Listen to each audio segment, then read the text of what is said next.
देखिए अभी तक हमने जो पढ़ा सर्कुलर फ्लो ऑफ इनकम, अब हम उसके फीचर्स, कुछ इंपॉर्टेंट एस्पेक्ट्स जो हैं वो पढ़ने वाले हैं। उसके फीचर्स में सबसे पहले पॉइंट आता है हमारे पास ओरिजिन ऑफ द कंसेप्ट, यानी कि ये कंसेप्ट जो है वो कहाँ से ओरिजिनेट हुआ। ये ओरिजिन जो है सबसे पहले फ्रांस के इकोनॉमिस्ट जो हुए थे, जिनको फिजियोक्रेट्स कहा जाता है, उन्होंने इस कंसेप्ट को सबसे पहली बार दिया। फ्रांस के थे वो इकोनॉमिस्ट, कुछ 18th सेंचुरी के आसपास थे। उन्होंने इस कंसेप्ट को सबसे पहले ओरिजिनेट किया। उसके बाद इसको अच्छे से एक्सप्लेन किया एक बहुत बड़े इकोनॉमिस्ट हुए हैं, कार्ल मार्क्स। तो उन्होंने इसको 19th सेंचुरी में इस कंसेप्ट को अच्छे से एक्सप्लेन किया। तो यहाँ से ओरिजिनेट हुआ है। देखिए इस कंसेप्ट में हमने पढ़ा क्या, ये पढ़ा कि पूरी इकोनॉमी में जितने भी सेक्टर्स होते हैं वो आपस में इंटरडिपेंडेंट होते हैं। किस चीज़ के लिए? Circular flow of income. जैसे इनकम का फ्लो होता है उसी तरह से वो जो सेक्टर्स हैं वो आपस में इंटरडिपेंडेंट हो जाते हैं। जहाँ पर पैसा एक के लिए एक्सपेंडिचर होता है तो वहीं दूसरे के लिए वो इनकम बन जाता है। तो इसी तरह से पैसा जो है पूरी इकोनॉमी में फ्लो करता रहता है। और ये कंसेप्ट सबसे पहले फ्रांस के इकोनॉमिस्ट, जिनको फिजियोक्रेट्स कहा जाता है, 18th सेंचुरी में दिया था। बाद में उसको अच्छे से एक्सप्लेन किया कार्ल मार्क्स, जो इकोनॉमिस्ट हुए हैं 19th सेंचुरी में, उन्होंने इसको एक्सप्लेन किया। Second point is dual nature of circular flow. देखिए ये तो हमने अभी समझा था कि जो सर्कुलर फ्लो है उसका ड्यूअल नेचर होता है, यानी कि जहाँ एक तरफ रियल फ्लो होता है, एक तरफ जो है गुड्स और सर्विसेज फ्लो करती हैं, वहीं उसकी अगेंस्ट दूसरी तरफ क्या होता है, मनी फ्लो करती है।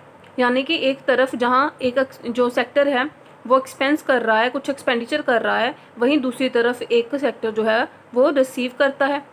एक सेक्टर का जो एक्सपेंडिचर है, एक सेक्टर का जो पेमेंट है, वो दूसरे सेक्टर के रिसीट से मैच होना चाहिए। तो इसीलिए इसको सर्कुलर फ्लो ऑफ इनकम कहते हैं, क्योंकि इसमें जो पैसा है वो फ्लो तभी करेगा जब एक सेक्टर देगा तो वहीं दूसरी सेक्टर वो रिसीव भी करेगा। यही हमने रियल फ्लो मनी फ्लो में देखा भी था, जहाँ हाउस होल्ड सेक्टर जो है वो फैक्टर्स ऑफ प्रोडक्शन प्रोवाइड कर रहा था, वहीं उसके अगेंस्ट जो प्रोड्यूसर सेक्टर है वो उसको इनकम भी दे रहा था। तो इसीलिए इसको dual nature of circular flow कहा जाता है, क्योंकि जहाँ एक तरफ पेमेंट हो रही होती है तो दूसरी तरफ वो कुछ ना कुछ रिसीव भी कर रहा होता है, और पेमेंट और रिसीव जो है वो आपस में मैच करते हैं।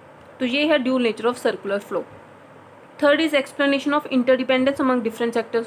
बिल्कुल ये तो हमने शुरू से ही समझा है कि जो सर्कुलर फ्लो ऑफ इनकम जो है वो यही बताता है कि जितने भी डिफरेंट सेक्टर्स हैं हमारी इकोनॉमी के, मैक्रो इकोनॉमी के, वो आपस में इंटरडिपेंडेंट है। और ये जो कंसेप्ट है वो कौन एक्सप्लेन करता है? इसी कंसेप्ट से एक्सप्लेनेशन आई है सर्कुलर फ्लो ऑफ इनकम की, कि जितने भी सेक्टर्स हैं वो एक दूसरे पे डिपेंड करते हैं, एक्सपेंडिचर के लिए भी और इनकम के लिए भी। जहाँ एक सेक्टर दूसरे को कुछ प्रोवाइड करता है इन the form of physical goods and services, तो वहीं वो मॉनेटरी फ्लो में कुछ ना कुछ इनकम के तौर पर, कुछ ना कुछ पैसे के तौर पर वो रिसीव भी करता है। तो सभी जो सेक्टर्स हैं वो आपस में इंटरडिपेंडेंट होते हैं। एक सेक्टर की एक्टिविटी दूसरे सेक्टर की एक्टिविटीज को इफेक्ट करती है। Next point is level of circular flow of income. देखिए सर्कुलर फ्लो ऑफ इनकम जो है वो नेशनल इनकम की मेजरमेंट है, यानी कि वो नेशनल इनकम को मेजर करती है। और ये जो लेवल है सर्कुलर फ्लो ऑफ इनकम का, ये किसी भी कंट्री के इकोनॉमिक कंडीशन पर मैटर करता है कि उसकी इकोनॉमिक कंडीशन कैसी है। देखिए अगर तो इकोनॉमिक कंडीशन जो है वो बूम पीरियड चल रहा है हमारी कंट्री में या इकोनॉमी में, तो बूम के टाइम पे क्या होगा, जो हमारी नेशनल इनकम होगी वो इंक्रीज हो जाएगी। तो नेशनल इनकम इंक्रीज होने से ये जो सर्कुलर फ्लो है हमारा इनकम का वो भी इंक्रीज हो जाएगा। लेकिन अगर हमारी इकोनॉमी में डिप्रेशन चल रहा है तो हमारी नेशनल इनकम जो है वो भी डिक्रीज हो जाएगी, उसमें कॉन्ट्रैक्शन आ जाएगा, तो वहीं सर्कुलर फ्लो ऑफ इनकम जो है वो भी डिक्रीज हो जाएगा। तो यानी कि सर्कुलर फ्लो ऑफ इनकम जो है वो कंट्री के इकोनॉमिक कंडीशन पर डिपेंड करता है कि वहाँ पर बूम पीरियड है या डिप्रेशन चल रहा है, नेशनल इनकम इंक्रीज हो रही है या डिक्रीज हो रही है। Next point is knowledge about national product and national income. देखिए सर्कुलर फ्लो ऑफ इनकम जो है हमें नेशनल प्रोडक्ट और नेशनल इनकम के बारे में बताता है। कैसे? देखिए सर्कुलर फ्लो में हमने दो फ्लो पढ़े। सबसे पहले हमने पढ़ा रियल फ्लो। रियल फ्लो में हम ये पढ़ते हैं कि गुड्स और सर्विसेज जो हैं वो फिजिकली कैसे एक्सचेंज होती हैं। तो इससे हमें ये पता चलता है कि कंट्री में कितनी गुड्स और सर्विसेज जो हैं वो प्रोड्यूस हुई हैं। तो जितना भी अमाउंट जो है वो प्रोड्यूस हो रहा होगा वो किस चीज़ को इंडिकेट करता है? नेशनल प्रोडक्ट को। यानी कि एक कंट्री में कितनी वैल्यू के नेशनल प्रोडक्ट, कितनी वैल्यू की प्रोडक्शन जो है वो हुई है। तो वहीं जहाँ हमने मॉनेटरी फ्लो पढ़ा, मॉनेटरी फ्लो में हमने क्या पढ़ा कि कैसे पैसा एक सेक्टर से दूसरे सेक्टर पर जाता है, इनकम होती है। तो यहाँ से हमने ये पढ़ा कि पूरी कंट्री में इनकम जो है वो कितनी जनरेट हुई है। तो जहाँ से हमें ये कंसेप्ट पता चलता है नेशनल इनकम का। तो देखो जहाँ पे हमने रियल फ्लो पढ़ा वहाँ पे हमें ये पता चलता है कि पूरी कंट्री में कितनी गुड्स और सर्विसेज प्रोड्यूस हुई हैं, और उससे हमें पता चलता है कि कंट्री में कितना नेशनल प्रोडक्ट है।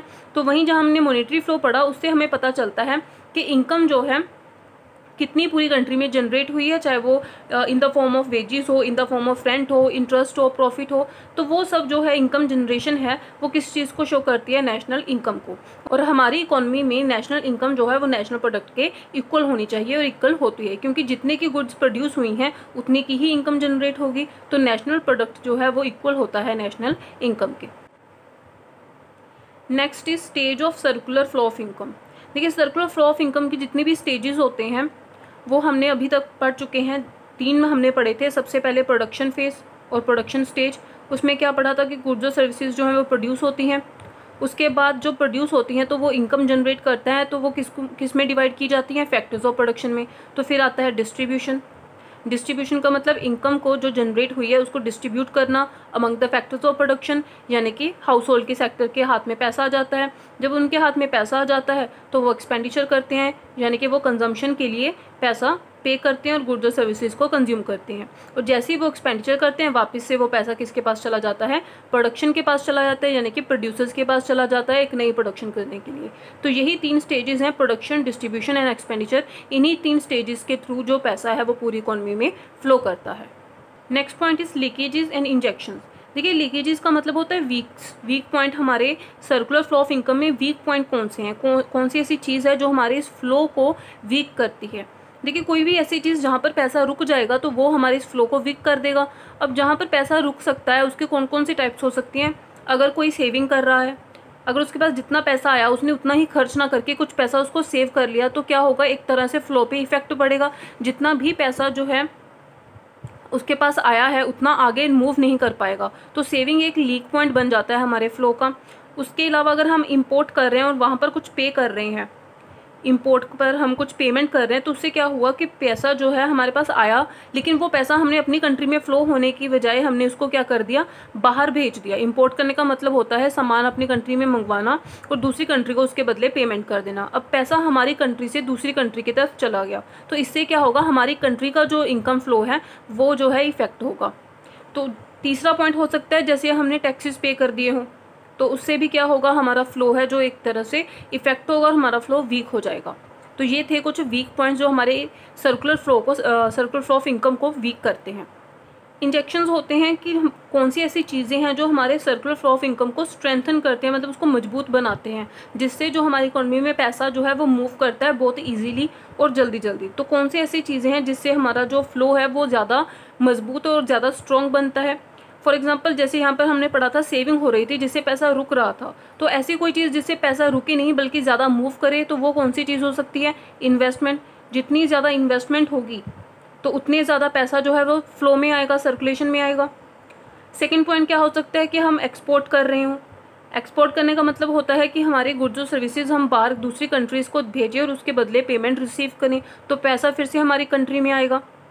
और टैक्सेस चार्ज ना होकर यहाँ पर अगर हमें सब्सिडीज़ मिल जाएं जो गवर्नमेंट हमें प्रोवाइड करती है, तो उससे भी क्या होगा, पैसा जो है सर्कुलेशन में आएगा। तो यानी कि हमारे जो सर्कुलेशन है वो किस चीज़ से स्ट्रॉन्ग होता है, जिससे पैसा क्या है हमारी इकोनॉमी में आए, और जहाँ पर पैसा रुक जाता है वो हमारे फ्लो के लिए एक वीक पॉइंट बन जाता है। तो पैसा रुकना is a weak point for our flow, और जहाँ पर पैसा ज़्यादा से ज़्यादा हमारी इकोनॉमी में आता है वो हमारे लिए एक अच्छा स्ट्रॉन्ग पॉइंट बन जाता है। तो ये थे कुछ फीचर्स और important aspects of circular flow of income. ये हमें बताते थे कि सर्कुलर फ्लो ऑफ इनकम होती क्या है, कहाँ से ओरिजिनेट हुई ये कंसेप्ट। ये एक ड्यूल नेचर का कंसेप्ट है। ये बताता है हमें कि जो सेक्टर्स हैं हमारी इकोनॉमी में वो आपस में इंटरडिपेंडेंट होते हैं, और ये बताता है कि सर्कुलर फ्लो ऑफ इनकम जो है वो कंट्री की इकोनॉमिक कंडीशन पर, इकोनॉमिक लेवल पर डिपेंड करता है। और साथ में ये हमें नॉलेज देता है, बताता है नेशनल प्रोडक्ट और नेशनल इनकम के बारे में थ्रू रियल फ्लो और मॉनेटरी फ्लो। साथ में ये हमें स्टेजेस बताता है कि कैसे जो पैसा है वो एक स्टेज से दूसरी स्टेज की तरफ मूव करता है, और साथ में ये कुछ वीक पॉइंट्स और स्ट्रॉन्ग पॉइंट्स भी बताता है। तो ये कुछ इंपॉर्टेंट पॉइंट्स थे सर्कुलर फ्लो ऑफ इनकम के। आगे हम इसकी कुछ सेक्टर्स के मॉडल्स करने वाले हैं, वो हम अपने देखेंगे नेक्स्ट लेक्चर में। And please don't forget to like, share and subscribe this channel.